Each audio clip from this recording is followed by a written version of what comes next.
বিশালাকার পাপলু।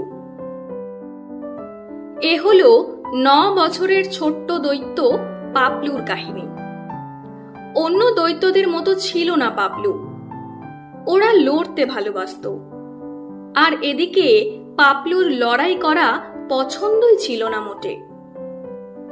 ওর সমবয়স্করা ডাইনোসরের কান মুড়ে আর বাঘের লেজ টেনে সময় কাটাতো, আর পাপলু নিজের বন্ধুদের রক্ষা করতে ব্যস্ত থাকত।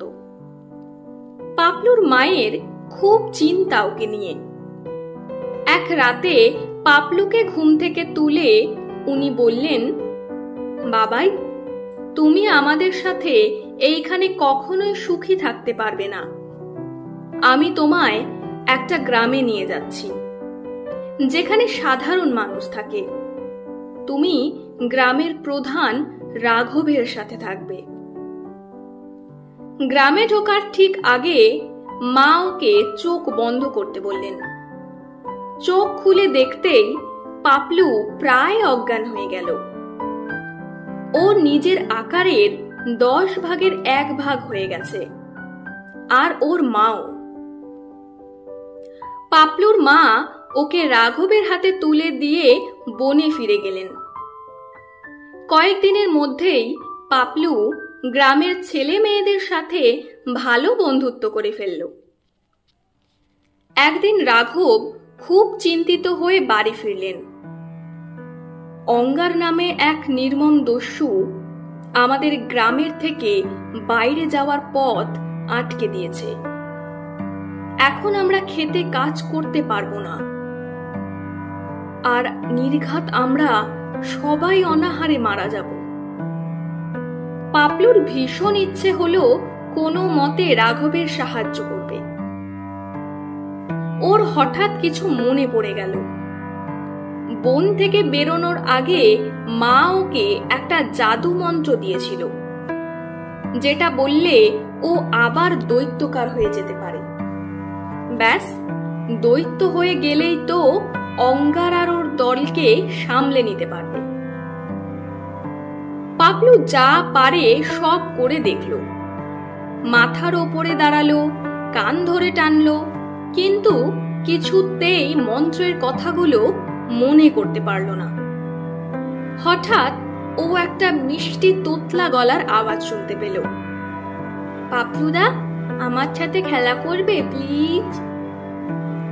ওর পাশের বাড়ির ছোট্ট মেয়ে 2 বছরের সোনি। পাপলু ওর সব চাইতে ভালো বন্ধু। ও সোনিকে কোলে তুলে উপরে ছুঁড়ে খেলতে শুরু করলো, আর সোনি গেয়ে উঠল, পাপলুদা পাপলুদা, আমায় ছুঁড়ে দিয়ে ধরো। পাপলুদা পাপলুদা, তোমার জাদুর খেলা করো। পাপলু একেবারে তটস্থ। ওর সুর আর ওর কথা কেমন যেন চেনা চেনা। এক দৌড়ে ঘরের ভেতর থেকে একটা নীল পাথর হাতে নিয়ে বেরিয়ে এলো। এবার ওর মনে পড়েছে মা কি বলেছিলেন। বাবাই, এই পাথরটাকে হাওয়ায় উছলে এই কথাগুলো বলবে, তোমায় আমি ফেলবো উঁচে, খপ করে ফের ফেলবো ধরে, ভুলে যেও না নীল পাথর হে, রেখো জাদুটা মনে করে। পাথরটা ফেলে মন্ত্রটা বলতে বলতে পাপলুর মনে হলো যেন ও বেলুনের মতো ফুলে যাচ্ছে। চ্যার চ্যার শব্দ শুনতে পেল। ওর জামা কাপড় সব ছিঁড়ে যাচ্ছিল।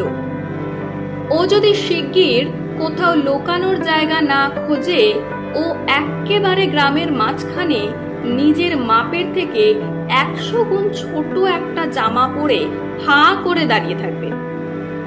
নিজের লজ্জা ঢাকার জন্য কয়েক টুকরো কাপড় ছাড়া কিছুই থাকবে না ওর কাছে। পাপলু চ্যার চ্যার শব্দের ধাওয়া খেয়ে এক ছুটে বনের দিকে দৌড়ালো। বনে ঢুকে হাঁটু গেড়ে বসে পড়ল মাটির ওপরে। মনে হয় মায়ের শেখানো মন্ত্রে 2-1টা শব্দ ভুল হয়েছে, তাই ওর জামা কাপড় ওর সাথে বড় হয়নি। এবার কি করা যায়? দৈত্যকার হয়ে লাভ? রক্ষা করতে কি আর জামা কাপড় ছাড়া যাওয়া যায়? কিন্তু এদিকে নিজের জামা কাপড় পাবে কোথায়, আর তাও এত তাড়াতাড়ি? একটা গলার স্বর শুনে ও নিচে তাকালো। রাঘব দাঁড়িয়েছিলেন। সোনি বলল, তুমি বিরাট বড় হয়ে কোথাও পালিয়ে গিয়েছো। এমন অদ্ভুত কথা শোনা মাত্র আমি তোমার খোঁজে এলাম। মায়ের শেখানো একটা জাদুই মন্ত্র বলে আমি আবার দৈত্যকার হয়ে গিয়েছি। এবার আমি অঙ্গার আর ওর দলকে জব্দ করতে পারবো। পাপ্পু বলল, বাহ, বেশ ভালো তো। তবে আর দেরি কিসের? আমার জামা কাপড় যে আমার সাথে বাড়েনি, আমি প্রায় কিছুই পরে নেই। এইভাবে বেরোই কি করে? রাঘব ভেবে বললেন, আচ্ছা, আমায় একটু সময় দাও। রাত পড়ার আগেই তোমার জামা তৈরি হয়ে যাবে। রাঘব বাড়ি ফিরে গিয়ে গ্রামের সমস্ত দর্জিকে ডেকে পাঠালেন।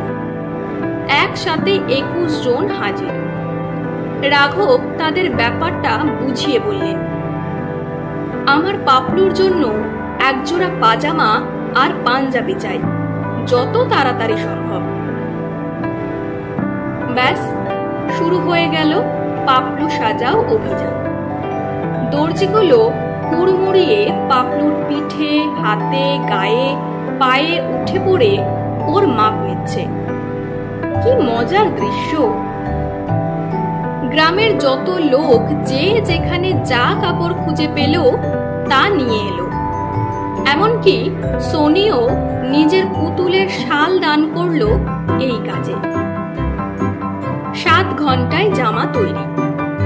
7 ঘন্টায় আনন্দে আহা বলে বিশাল আকার পাপলু তৈরি হয়ে উঠে দাঁড়ালো গ্রামবাসীদের সামনে। রংচঙ্গা পাজামা পাঞ্জাবি পরে বেশ সুন্দর লাগছে ওকে। কি দারুণ হাততালি দিল সবাই মিলে। সবে মধ্যরাত পার হয়েছে। অঙ্গার আর ওর দস্যুর দল অঘরে ঘুমাচ্ছে। শুধুমাত্র 2 জন জেগে আছে পাহারায়। হঠাৎ অঙ্গারের ঘুম ভাঙল।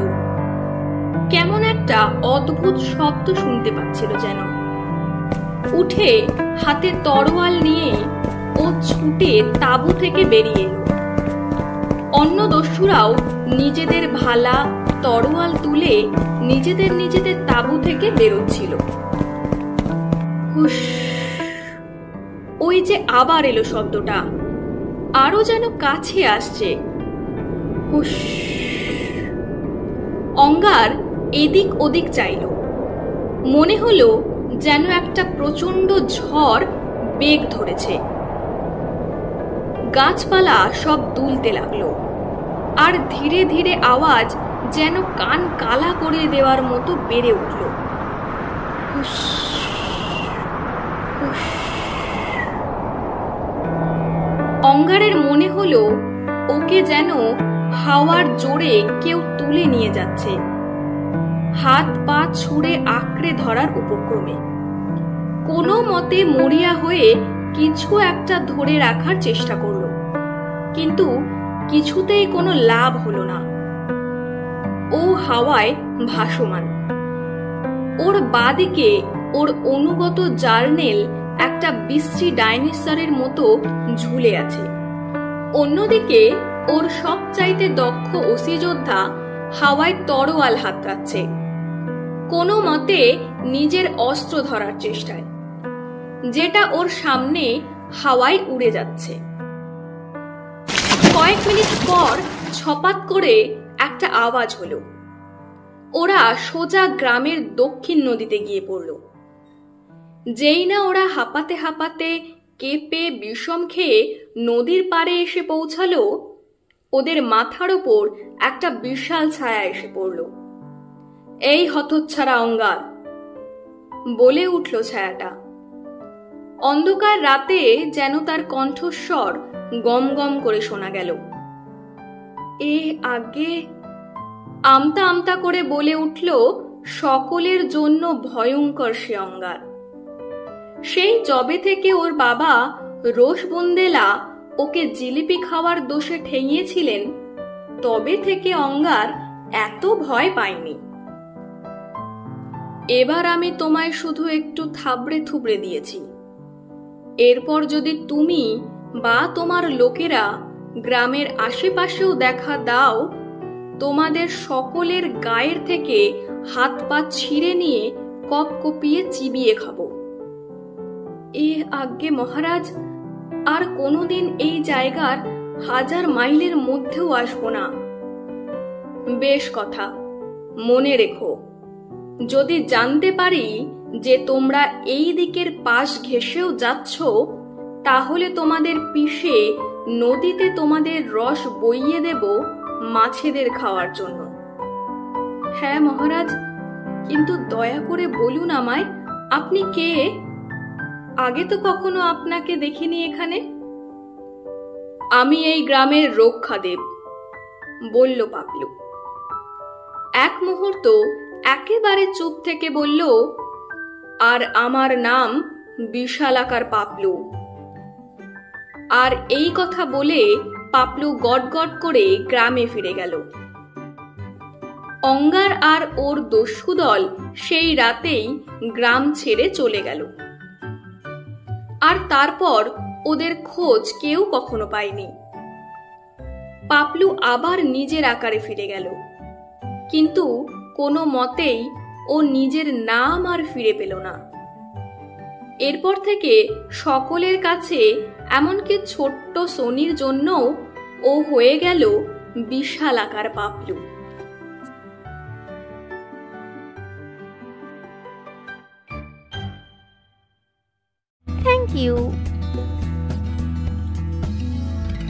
Thank you.